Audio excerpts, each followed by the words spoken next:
গাড়ী এখন ল'ব বুলি আশা কৰিছিল মোক কৈছিল প্ৰথমে কাকো কোৱা নাই মোক কৈছিল নতুন গাড়ী ল'ম কোনে ল'ব এতিয়া কোনে ল'ব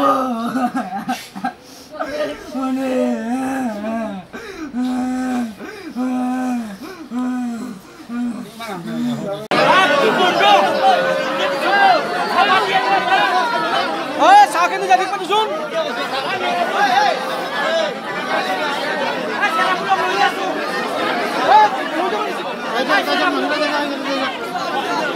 ককাজি কি কৈছিল কি কৈছিল ককাজি ককাজি খাই যাব ককাজিক লাগে মোক ককাজিক লাগে ককাজিক লাগে মোক ককাজিক লাগে ককাজিক লাগে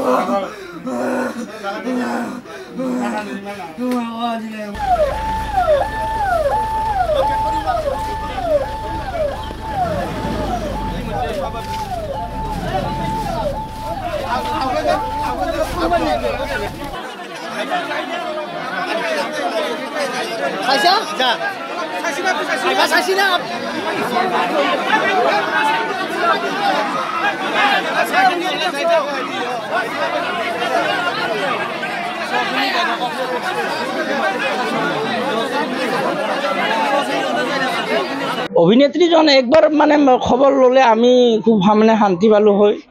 তেখেত যে এবাৰ নাহিল ইমান দস্যজনম মানে জীয়ৰী মানে ক'তো নাই আৰু এনেকুৱাই কম তেওঁ সামাজিক দিশত আৰু মানে কি পাব্লিকক দেখাব আৰু এইবিলাক থিয়েটাৰত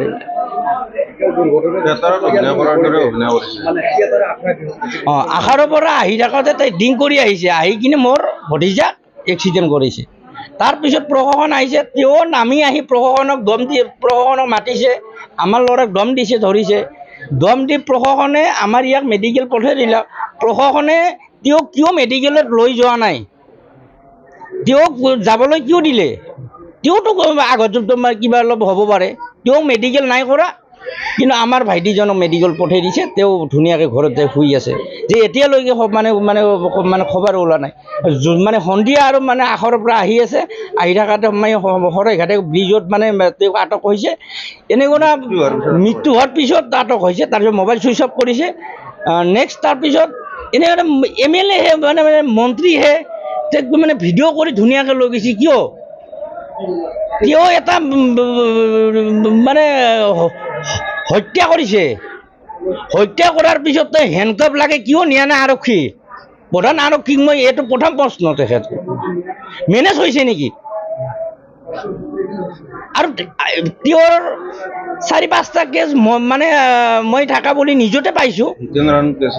যে তেওঁ মদ খাই সুৰাপান কৰি মানে তেওঁৰ হেৰি আছে ৰেকৰ্ড পঢ়ি আছে তেনেস্থলত আৰক্ষী নিশ্চয় তেওঁ হাতত আছে আৰু আজিকালি টকা পইচা থাকিলে চব কিনি পায়তো মানুহ জুতো কিনিব নাপায় টকা পইচা থাকিলে চব পায় তেওঁৰ যিটো আমাৰ তাতে আমি চিকিৎসাটো ইমান ধীৰ স্থিৰ লাহে লাহে হৈ আছিলোঁ তাৰপিছত আমি এপলত নিয়াৰ আমি যোগাযোগ কৰি এপলত লৈ গৈছোঁ ট্ৰিটমেণ্ট নাপালে আৰু এতিয়া GMC আপোনালোকে জানে কামবিলাক শ্ল' হয় গতিকে ইয়াত ৰাখিলেতো এনে নহ'ব গতিকে আমি উচ্চ চিকিৎসা নিয়াৰ কাৰণে আমি নিজে যোগাযোগ কৰিছোঁ নামত আছে কামত পোৱা নাই আমি যদি ভাল প্ৰাইভেট মেডিকেলত যদি আজি যদি প্ৰথমে নিলোঁ হয় আমি চাগে আজি এনেকুৱা দৃশ্য আপোনালোকে আহিবই নালাগিলে হয় দিছপুৰ আৰক্ষী থানা যেতিয়া কৰায়ত্ব কৰিল গাড়ীখন তাৰপিছতহে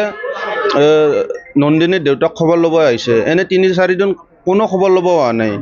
আৰু বেলেগ ড্ৰাইভাৰৰ ক্ষেত্ৰত যি প্ৰযোজ্য হয় এজন অভিনেত্ৰীৰ ক্ষেত্ৰতে সেনেকুৱা প্ৰযোজ্য হ'ব লাগে যেনেকৈ বেলেগ ড্ৰাইভাৰ এজনে এক্সিডেণ্ট কৰিলে লগ ইমিডিয়েট হেণ্ডকাপ লগাই নন্দিনী কাশ্যপক MBI কৰি MBI কৰি পঠাই দিছে তেওঁ থিয়েটাৰৰ আখৰা গৃহত আখৰা চলাই আছে এজন ল'ৰা ঢুকাই গৈছে ঢুকাই যোৱাৰ পিছত তেখেতক এৰেষ্ট কৰিছে সেইটো শীৰ্ষ পৰ্যায়ৰ আৰক্ষী বিষয়া জড়িত থকা বুলি আমাৰ সন্দেহ উপজে